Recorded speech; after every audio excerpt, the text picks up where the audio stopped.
Hey guys, in this 2025 tutorial, I'll show you how to sell memberships on your Wix website. Perfect for online communities, exclusive content, or subscription-based services.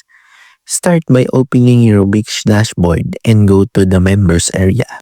If you don't have it yet, click Add Apps and search for members area to install it. Next, go to Plans and Pricing, then click Create Plan. Add your membership name, description, and choose what access members will get, like pages, videos, or courses.